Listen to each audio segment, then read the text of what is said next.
Hello! In this video I will show you how to install Chat GPT Widget on Motorola Moto S50.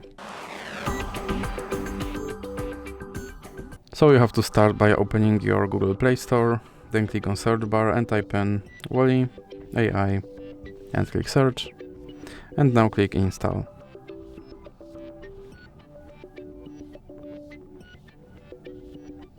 Now click open, and here click this button to skip introduction and then click not now. Now you can click open permissions and click on AI assistant. Then click here to allow this app to display over other apps, and you can go back and go back again. And now you can click start, and as you can see, here is my Chat GPT widget, and I can open it and I can tell him to do something.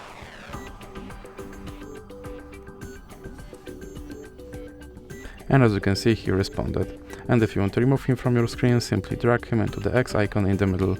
So that's it for this video. If you liked it, please remember to leave a like and subscribe.